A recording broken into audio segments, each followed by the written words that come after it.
Good morning. Saturday was today, January 21st. Sorry. Oh, look, there's two fishes that just came out. Other than the other two in the front, we got the big old imperator over here. If ever, the Eibli eye came out. I hope I'm pronouncing that right, Eibli eye. Never know. The imperator is cruising around looking for stuff. I just scraped the glass, and so there's a bunch of crap floating around in the aquarium. If you can, well, they disappeared, and there went the coral beauty. So, the Xanthorus is cruising around. God, that fish got big.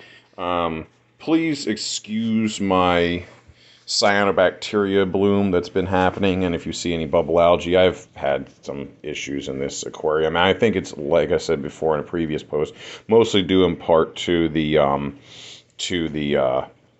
lack of return flow or a lack of flow from the return over. It slows everything down. I just don't think it's doing it. So I gotta order some gate valves. Luckily, my lady works for a plumbing company, so I'm gonna see if we can get a discount on the 1-inch gate valves, and then I'll replumb the whole system.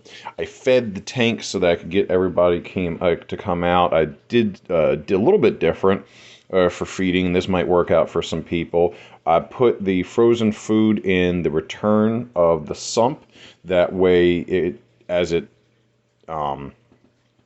melts, it can go into the system and come back and just get free floating instead of just one chunk at the surface and then everyone's fighting for it. It just, completely dissolves on its own, and then it's more of a slower feed. And I do have a little bit of a good area in the sump where it does flow. I don't know if you can see the surface movement from that, so I just put it down there. I forget what this, it's a Simplicity return pump, and it's like a little bit, 42% is what I run on that. And otherwise, it just overflows those Durso stand pumps, and stands on the side, and I just really don't like the way they are because here's the water level.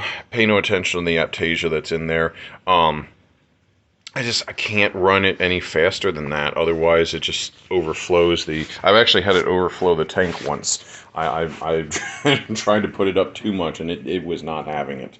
So, that being said, and I don't want to be too long-winded, everything is doing good. Oh, yeah, so that Nephthia, I don't know if we can see that. The lighting, I don't know. Maybe I can, there we go. It's really not as white as my phone camera is saying that it is. I'm running a Moto 2 or whatever the hell it is. I can't remember. But I might actually try and switch over to my work phone, which is a brand new iPhone. It takes some really, really good pictures, especially for what I do at work. I need to have good photos. And everyone's kind of cruising out, checking for it. I fed what does I feed? Hikari's Angel Fare, and it seems to have a lot of like worms and little shrimps, and it swears it has sponge in there. I don't know if I've seen it. I know that these angels do eat certain sponges. Before I put them in there, if you remember from some previous posts all the way back at the beginning of the thread that I'm posted on Reef to Reef, that whole rock was completely covered in blue sponge. I mean, completely covered in blue sponge, and it has none. Now, that being said, let's see if we can zoom in. Those little yellow sponges, they don't really seem to like those. Now, there was some yellow sponge here. You can still see it. Go away. Oh, look, there's the coral beauty. They ate all the little fingers that came off of that yellow sponge, but they didn't eat the body of the yellow sponge. So I know that they're eating sponge. If I could find a way to aquaculture it. One of my local fish stores here in Omaha has some purple plating sponge. I'm kind of curious about that. I keep meaning to take a clipping off of it when I'm in there. But maybe they'll leave that one alone. It'd be too hard for them to eat. I don't know. You never know with angels. I mean, who knows when the Imperator will get, too big for his own britches. I'm sure you just saw him chasing around the Coral Beauty. They didn't really, I mean, they'll chase them kind of out of their territory, but they don't really, there's no nipped fins or torn fins or anything. And of course, Eibli eyes, no fucks given. They just kind of cruise around, stay out of everybody's way, do their own thing. So, same thing with that guy. I think that one actually rules the roost more than anything else. It's the Imperator gets a little grumpy if you're in its way, and then he just kind of moves you and then kind of goes from there. Those two, I don't know if you saw the Eibli eye and the Coral Beauty, they kind of, they're still palling around together, so that's always good. I wish I can get a good view of the Coral Beauty. It's not as cool as this new tangerine that was just posted on Reef Builders, but I still like it.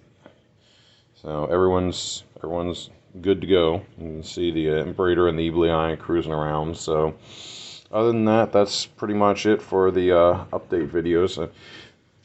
Videos I feel are better than pictures. You're just going to click on it, but here you can just kind of scan through and see fish and kind of go from there.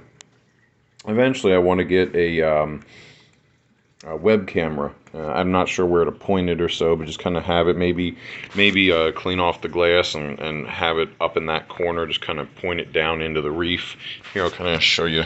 I probably should have cleaned the glass off before I did that, but be kind of like point it down into the reef. Yeah, I know there's a bunch of crap floating around. I apologize for that. All the corals don't care, but that's the important part. And so you get a good view of all the fish or so. Oh, and this is my quarantine tank. So it's worked out well for me. It's 20 gallons. Got an oversized hang on the back.